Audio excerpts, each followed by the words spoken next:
کہ ہم دیکھتے ہیں اپنے کامن آبزرویشن میں کہ جو مسلمانوں کے گھر میں پیدا ہو جاتا ہے وہ مسلمان ہوتا ہے، جو ہوں، کرسچن کے گھر پیدا ہو جاتا ہے وہ کرسچن ہوتا ہے۔ اور اسی طرح اگر آپ فرقوں میں دیکھیں، میں سنی گھرانے میں پیدا ہو گیا تو میں سنی ہوں گا، اگر میں شیعہ گھرانے کے گھر پیدا ہو گیا تو میں ہوں، شیعہ ہوں گا، اور میں اپنے آپ کو 100% ٹھیک سمجھوں گا، اور سنی اپنے آپ کو 100% ٹھیک سمجھتا ہے، اور وہ شیعہ کو بالکل وہ سمجھتا ہے کہ ان کو بالکل کچھ سمجھ نہیں ہے، اور اپوزٹ اسی طرح ہی ہوتا ہے۔ تو یہ تو ایسا لگتا ہے کہ ریلیجن بھی ایک وراثتی چیز ہے، کہ جہاں پہ آپ پیدا ہو گئے آپ اسی طرح ہو گئے۔ اللہ آپ تعالیٰ نے دیکھ اس لیں کی ابھی بہت چائنا۔ مذمت کیا، اللہ جی جی، تعالیٰ نے مجھے اس کی ایک شدید منٹ، مذمت کیا، مجھے سوال فرمایا تھوڑا اعوذ سا باللہ پلیز من کمپلیٹ کریں۔ ہاں اعوذ، جی بولیں۔ جی جی، مجھے کہ آپ دیکھ لیں کہ جو چائنا میں جو لوگ ہوتے ہیں، ابھی بھی چائنا میں 90% لوگ جو ہیں وہ ایتھیسٹ ہیں، کیونکہ اور یہ ہمیشہ اکثر ہی ہمیں نظر آتا ہے، اور یہی ہمیں نظر آتا رہا ہے، اسپیشلی آپ نیپال میں دیکھ لیں یا فلپین میں یا تھائی لینڈ میں، اور سیم جو یہ جو بیلٹ ہے، کیونکہ یہاں پہ بدھسٹ کی کا زیادہ راج رہا ہے، تو اور یہ چائنا میں بھی سیم طرح کی چیز ہمیں نظر آتی ہے۔ تو یہ ایسی چیز جو کہ ہماری وراثتی ہے، وہ ہماری لائف آفٹر ڈیتھ کو کیسے ڈٹرمن کر سکتی ہے؟ کہ یہ بہت نا انصافی نہیں ہے کہ عرب میں پیدا ہونے والا بندہ جو ہے وہ جنت میں مزے کرتا رہے گا، اور چائنا میں پیدا ہونے والا بندہ جو ہے وہ ہمیشہ آگ میں سڑے گا؟ اگر آپ اس کا یہ جواب دیں کہ انسان کو کانشیسلی حق کی تلاش کرنی چاہیے، تو یہ مجھے لاجیکلی پاسبل نظر نہیں آتی، کیونکہ لوگ نہیں کرتے، لوگ بزی ہوتے ہیں اپنے، اور نہ ہی پاسبل ہے کہ یا کوئی آپ سن سارے لینا، مذہب کو۔ جی جی جی، آپ تو جی جی جہاں تک اس بات کا تعلق ہے کہ لوگ اپنے گھروں میں پیدا ہوتے ہیں اور ان کو وہ اسی راستے پہ چلتے ہیں، تو اس کا مطلب یہ نہیں کسی کے پاس اختیار نہیں ہے اور کسی کے پاس شعور نہیں ہے۔ اللہ تعالیٰ نے، دیکھو میرے بھائی، سب کو عقل دیا اور سب کو اختیار دیا، عقل سب کے پاس ہے۔ اگر عقل نہیں ہے تو ایمان بھی نہیں ہے بھائی۔ اگر اللہ تعالیٰ نے کسی کو عقل نہیں دیا نا، ایک لڑکا ہے مثلا، ایک بچہ ہے یا بچی ہے یا مرد ہے، وہ بنیادی طور پر اس کا شعور کام نہیں دے رہا بھائی، سن رہے ہیں نا میرے ڈاکٹر صاحب؟ شعور جی کام جی نہیں دے رہا، تو اس پہ نہ نماز واجب ہے، اس پہ نہ روزہ واجب ہے، اس پہ کچھ بھی واجب نہیں ہے، ٹھیک ہے نا؟ اور اللہ تعالیٰ اس کو جہنم بھی نہیں لے کے جائے گا۔ سمجھ میں آ رہی نا بات آپ کو؟ تو حساب کتاب ہوگا، یا حدیث میں بہت ہے، عقل کے برابر، جتنا عقل زیادہ ہوگا اسی لحاظ سے آپ کا حساب کتاب شدید تر ہوگا، اور جتنا انسان بولا بالا ہے، بیچارہ سادہ ہے، اسی لحاظ سے اس کا حساب کتاب بھی آسان ہوگا۔ سمجھ میں آ رہی ہے نا بات آپ کو؟ پہلی بات ہے سب کو عقل دیا اللہ تعالیٰ نے، دوسری بات ہے اختیار دیا، فری چوائس دیا، فری ول دیا۔ ابھی آپ ادھر بیٹھے میرے سے گفتگو کریں، آپ چاہیں گفتگو نہ کریں نا، تو کوئی زبردستی اللہ نے تو آپ کو مجبور نہیں کیا نا۔ آپ ابھی چاہ کے یہاں نہ بیٹھیں، آپ جا کے سو جائیں بھائی، وہ کسی نے مجبور نہیں کیا آپ کو۔ آپ جا کے قرآن پڑھیں یا آپ جا کے قرآن نہ پڑھیں، جا کے کوئی فلم دیکھیں، زندگی چوائس ہے، چوائس ہے۔ اللہ تعالیٰ نے یہ بہت مذمت کی ہے کہ کوئی اپنے آبا کے دین کو ایسے اندھا دھند کیا کرے، اس کی اتباع کرے، تقلید کرے۔ فرمایا اعوذ باللہ من الشیطان الرجیم وَإِذَا قِيلَ لَهُمْ اتبعوا ما انزل الله قالوا بل نتبع ما الفينا عليه آباءنا اولو كان آباؤهم لا يعقلون شيئا ولا يهتدون۔ جب ان سے کہا جاتا ہے کہ تم آ جاؤ، ہدایت کی طرف آ جاؤ، کہتے ہیں نہیں جی، ہمارے آبا کا دین یہ ہے،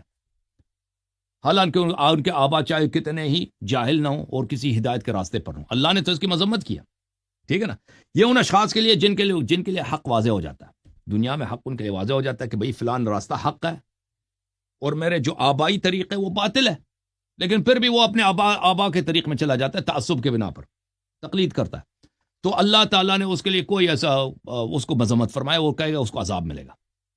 کہ تمہیں پتہ چلا کہ یہ راستہ حق ہے، اس کے باوجود تم نے جہالت کا، غوایت کا اور ضلالت کا راستہ اختیار کیا۔ یہ ایک بات۔ دوسری بات ہے وہ افراد جن کو پتہ ہی نہیں چلتا جی، جیسے کہا چائنا میں، ایک شخص اگر چائنا میں ہے، وہ بوڈھسٹ گھرانے میں پیدا ہوا یا کمیونسٹ گھرانے، اس کو پتہ ہی نہیں چلا جی کہ اللہ بھی ہے کوئی، ایسے تو کم ہی ہوتا ہوگا، پتہ تو چل جاتا ہے کہ ہر فرد کے دل میں یہ سوال تو آتا ہے کہ اللہ ہے یا نہیں ہے۔ اب فرض کرتے ہیں کوئی بوڈھسٹ گھرانے میں پیدا ہو، اس کو پتہ ہی نہیں چلا اسلام کیا ہے، رسول اللہ صلی اللہ علیہ وسلم کون ہے، قرآن کیا ہے۔ یا کوئی شخص مثلا اس کو پتہ چلا لیکن وہ کبھی اس پہ واضح نہیں ہوا کہ اسلام حق بھی ہے، ٹھیک ہے نا؟ بہت سارے لوگ سنتے ہیں کہ اسلام بھی کوئی چیز ہے، لیکن کوئی ان کے لیے ایکسپلین نہیں کرتا کہ اسلام، اور اب مسلمانوں کی حالت اور ان کا اعمال دیکھو، کسی کو تو گمان بھی نہیں ہو سکتا نا کہ اسلام بھی حق ہے۔ ہو سکتا ہے بھائی؟ مسلمانوں کا کردار دیکھ کے وہ تو یہی سوچیں گے بھائی کہ مسلمان یہ اسلام صحیح ہو ہی نہیں سکتا بھائی، یہ مسلمانوں کے عمل ہے۔ تو اس صورت میں اللہ تعالیٰ اور اہل بیت علیہم السلام، رسول اللہ صلی اللہ علیہ وسلم کا فرمان یہ ہے کہ ایسے لوگ یہ مستضعف فی الدین ہے، یہ وہ لوگ ہیں جن کو ابھی پتہ نہیں چلا، ان پہ حجت تمام نہیں ہوا، تو یہ قیامت کے دن اللہ تعالیٰ ان کو عذاب نہیں فرمائے گا کہ تو بھائی کافر ہے، چلا جا جہنم چلا جا، نہیں فرمائے گا۔ ان میں سے بعض ہو سکتے ہیں کہ اللہ تعالیٰ ان کو جنت بھی لے کے جائے اگر وہ انہوں نے دنیا میں اچھے کام کیے، جو مسلمان بھی نہیں تھے۔ سنو نے میری بات کو، یہ اہل بیت علیہ السلام کے فرامین ہے۔ اب اگر ایک شخص کو پتہ، اب لیکن ایک دوسرا شخص ہے اس کو پتہ چل جاتا ہے کہ حق کیا ہے، بھائی یہ سچ کا راستہ ہے، تقویٰ کا راستہ ہے، ہدایت کا راستہ ہے، صلہ رحم کا راستہ ہے، خدمت خلق کو خدا کا راستہ ہے، فقیر فقراء کے خدمت، یہ اسلام کا راستہ ہے، رسول اللہ صلی اللہ علیہ وسلم کی سنت پہ عمل کا نام ہے۔ ماہ رمضان میں میں نے روزے رکھنے، میرے رب کا حکم ہے کہ ماہ رمضان میں میں نے روزے رکھنے، اور نہیں رکھا تو عذاب ہوگا۔ میں نے 5 دن میں 5 دفعہ نمازیں پڑھنی ہے، اور نہیں پڑھوں گا تو اللہ کے حکم کے میں نے مخالفت کی، میں اس کو پتہ ہے لیکن وہ نہیں کرتا، کہتا ہے ایسے ہی جھوٹ ہے بھائی، تو پھر تو اس پہ حجت تمام ہے نا، پھر تو اللہ تعالیٰ اس کو جہنم لے کے جائے گا، مگر یہ کہ وہ توبہ کر دے۔ اگر ایک بندہ اپنی کوشش کرتا ہے اور وہ اس نتیجے پہ پہنچ جاتا ہے کہ عیسائیت ٹھیک ہے، جیسا کہ ابھی میں یو کے سے بات کر رہا ہوں، میں یو کے میں ہوتا ہوں، ویسے میں پاکستان کا ہوں، اور مجھے کرسچن کے ساتھ واسطہ پڑتا ہے، اور کرسچن کو ہمیشہ یہی لگتا ہے کہ وہ 100% ٹھیک ہے، اور وہ اپنا تھاٹ کبھی بھی چینج نہیں کریں گے، میں جتنا بھی کنونس کر لوں، کیونکہ ان کا بروٹ اپ ہی ایسا ہوا ہے۔ اور اسی طرح ہمارے اوپر یہ چیز اپلائی ہوتی ہے کہ کیونکہ ہم پاکستان میں پیدا ہوتے ہیں یا جو عرب کنٹریز میں پیدا ہوتے ہیں، ہم اسٹرانگلی یا جینیٹکلی یا کلچرلی ہم مسلمان ہوتے ہیں، اور ہم اس چیز کو نہیں چھوڑنا چاہتے۔ تو اگر ایک بندہ عیسائیت کو ٹھیک سمجھ لیتا ہے اپنے سوچ اور فہم سے، جس طرح آپ کہہ رہے ہیں اپنی تگ و دو سے، تو کیا وہ جنت میں جائے گا؟ حالانکہ ہمارے اور مسلمانوں اور عیسائیوں کے بلیف میں بہت زیادہ فرق ہے۔ وہ حضرت عیسیٰ علیہ السلام کو خدا کا بیٹا مانتے ہیں، وہ ٹرینٹی میں بلیو کرتے ہیں، 3 خداؤں میں بلیو کرتے ہیں، اور ہمارے نزدیک ایسا بندہ کبھی بھی جنت میں نہیں جا سکتا۔ تو یہ تو بہت تضاد ہے۔ مشرک کو بھی دیکھیں، جو اہل بیت علیہ السلام کے احادیث میں، مشرک بھی اگر مستضعف ہو نا، وہ بھی جنت چلا جاتا ہے، بشرط یہ مستضعف ہو، بشرط یہ کہ اتنا بولا بالا کو اس کو پتہ نہیں چلا، اتنا سادہ ہو، مطلب آپ دیکھیں نا، وہ عورتیں ہیں ان کو پتہ نہیں چلتا، یا بچے ہوتے ہیں، یا چھوٹی بچیاں ہوتی ہیں، وہ نوجوانی میں دنیا سے چلی جاتی ہیں، پتہ ہی نہیں چلتا بیچاروں کو کہ کیا ہوتا ہے۔ مشرک خاندان میں پیدا ہوئے، مشرک خاندان میں مر گئے، یا عیسائی خاندان میں پیدا ہو گئے، اسی مر گئے۔ لیکن جو شخص واقعاً تحقیق کرے، انصاف کے ساتھ سوچے، لیکن مشکل یہ ہے نا، آج کل مسلمانوں کے کردار، مسلمان اور جتنے مذہبی ہوں گے اتنے ہی اسلام کو بدنام کریں گے۔ میں یہ پوری ایماندار، شیعہ بھی اور دوسرے بھی، دونوں اسلام کو جیسے شیعہ اور جماعت مخالفین کے علماء نے بدنام کیا دنیا میں آج کے زمانے میں، تو کوئی پاگل ہوگا جو مسلمان اسلام کی طرف دیکھے بھی کہ میں مسلمان ہو جاؤں، ٹھیک ہے نا۔ اور جو مسلمانوں کا کردار ہے، سب سے زیادہ فراڈی، سب سے زیادہ جھوٹے، سب سے زیادہ چور، سب سے زیادہ، اور کہتے ہیں بھائی ہم بہترین امت ہیں۔ تو بہرحال اگر کوئی شخص اس نتیجے پہ پہنچے اور اس پہ اسلام عرضہ ہو،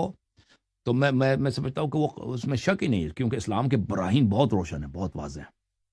یہ براہین ابھی واضح نہیں ہو رہے کیونکہ یہ دنیا پہ کفر کی حکومت ہے، دنیا پہ کفر چھایا ہوا ہے، سسٹم ایسا ہے،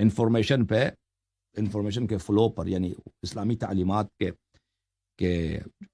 کو صحیح طریقے سے دنیا میں پہنچانے وہ کوئی نہیں کر رہا، اور کوئی کرنے بھی نہیں دے رہا، ٹھیک ہے نا۔ اور لیکن اگر آپ انٹرٹینمنٹ، یہ فحاشی، یہ بھائی نیوڈیٹی، اس پہ کام کریں گے تو خود بخود آپ کے فالوور جو بن جاتے ہیں نا، ملینز کے حساب سے۔ ابھی آپ ایک چینل کھول دینا، آپ اس میں لڑکیوں کے لگا دیں، دیکھیں کتنی جلدی آپ کے فالوورز بن جاتے ہیں۔ میوزک لگا دیں، بھائی خود بھی میوزک پڑھیں نا، اس پہ کامنٹ کریں کہ یہ لڑکی جو ہے، دیکھیں اس کی تصویر ایسی ہے، اور یہ بھائی یہ اس کی میوزک اچھی ہے۔ تو جتنے زیادہ آپ نیوڈیٹی دکھائیں گے نا، وہ اتنے اسی حساب سے ایکسپونینشلی ہو جائے گا، ٹھیک ہے نا۔ کیونکہ وجہ کیا ہے کہ دنیا پہ کفر کی حکومت ہے، دنیا پہ شہوانی ایک شیطانی نظام، جو کہ کس پہ اس کا بیسس کس پر ہے کہ اللہ نہیں ہے، خدا جھوٹ ہے، قرآن جھوٹ، یہ نظام حاکم ہے۔ مسلمانوں کے ہاں بھی یہی نظام حاکم ہے۔ تو اس لیے وجہ یہ ہے کہ پھر یہ اجاگر نہیں ہوتے اکثر لوگوں پہ، یا میں نہیں، اب مجھے نہیں معلوم، اکثر لوگوں پہ،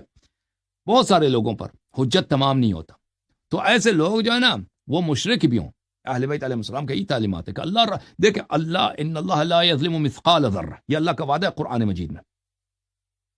اللہ تعالیٰ نے وعدہ دیا وَإِنَّ اللَّهَ لَيْسَ بِظَلَّامٍ لِلْعَبِيدِ کہ اللہ تعالیٰ ایک مثقال ذرہ، پتہ ہے کس کو بولتے ہیں؟ مسٹرڈ سیڈ آپ نے دیکھا ہوگا، مجھے نہیں معلوم اردو میں کیا بولتے ہیں اس کو، وہ ایک ذرہ ہوتا ہے، اتنا کسی پہ ظلم نہیں کرے گا، ظلم کسی پہ نہیں کرے گا۔ اللہ تعالیٰ اپنے بندوں پہ ظلم نہیں کرا، ہر ایک کی جو عذر ہے اللہ تعالیٰ اس کے عذر کو جانتا ہے۔ اگر کسی کے پاس کوئی ایسا ایکسکیوز ہے بھائی کہ اس کو سمجھ نہیں آیا، اس کو پتہ نہیں چلا، ٹھیک ہے نا، وہ ساری زندگی وہ سمجھتا تھا کہ شراب اچھی چیز ہے، پینا چاہیے، اس میں کوئی فرق کوئی ہے ہی نہیں، کوئی قباحت ہی نہیں، شراب پیتا رہا، کلیسا جاتا رہا، ٹھیک ہے نا، اسی راستے پہ چلتا رہا، تو یہ اللہ تعالیٰ کسی پہ ظلم نہیں کرے گا وہ، لیکن اس کا حساب کتاب خود جانتا ہے۔ دیکھیں ہم لوگوں کے صرف ظواہر، کچھ ظاہر دیکھتے ہیں نا، اس کسی کے دل میں کیا ہے، کسی کا حقیقی عذر کیا ہے، اور اس کو حقیقت کتنا پتہ چلا ہے، یہ خالق کائنات کو پتہ ہے۔ پھر وہ اس کے سامنے کوئی جھوٹ نہیں بول سکے گا نا روز قیامت۔ وہاں پہ جب دفتر کھولیں گے نا اعمال کے، تو وہاں پہ ہر ایک کو پتہ ہوگا کہ کس کا عذر صحیح ہے، کس کا عذر باطل ہے۔ جی سر، جھوم جاؤ، پرواز کرو، کیوں فخر سے سر اٹھا، کیونکہ اللہ تعالیٰ نے تمہیں انتخاب کیا، صراط حق پر صرف تم ہو، صراط ایمان پر صرف کیا، کیونکہ اللہ تعالیٰ نے تمہیں انتخاب کیا، صراط حق پر صرف تم ہو، صراط ایمان پر صرف